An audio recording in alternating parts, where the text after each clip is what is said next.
කොහොමද යාළුවනේ ඔයාලට මම මේ වීඩියෝ එකෙන් ඔයාලට පැහැදිලි කරන්නේ කොහොමද අපි අපි සිලෙක්ට් කරගත්තු ඩොකියුමන්ට් එකක පැරග්‍රාෆ් එකකට ජස්ටිෆයි කරන්නේ කොහොමද අලයින් කරන්නේ කොහොමද ඒ වගේම සෙන්ටර් කරන්නේ කොහොමද කියලා. ඉස්සෙල්ලම ඔයාලට අවශ්‍ය කරන ඩොකියුමන්ට් එක සිලෙක්ට් කරගෙන ඔයාලට අවශ්‍ය පේජ් එකට යන්න. මම සිලෙක්ට් කරගන්නවා මෙන්න මේ ඩොකියුමන්ට් එක.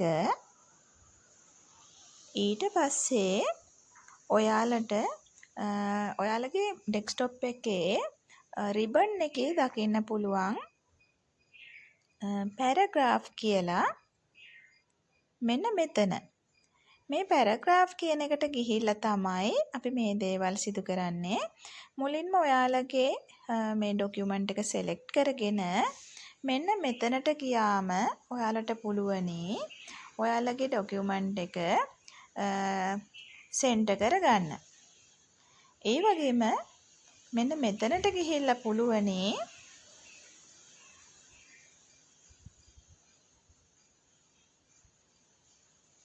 left align කරන්න. කියන්නේ ඔයාලගේ වම් අත පැත්තට align කරන්න පුළුවන්. ඊළඟට මෙන්න මෙතනට ගිහිල්ලා ඔයාලට පුළුවනි right align කරන්න. ඒ වගේම justify කරනවා නම් මෙන්න මෙතනට ගිහිල්ලා ක්ලික් කරන්න ඕන.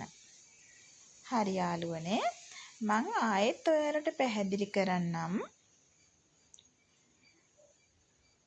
මුලින්ම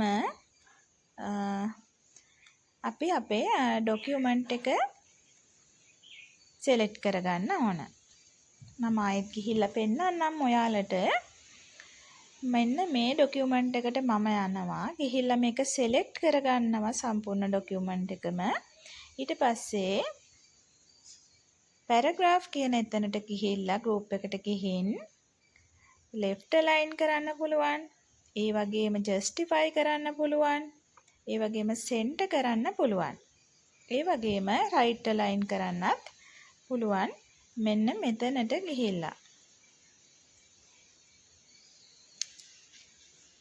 හරි යාළුවනේ මම හිතනවා ඔයාලට පැහැදිලි ඇති කියලා. ඔයාලත් මේක කරලා බලන්න. එහෙනම් ආයෙ දවසක හමු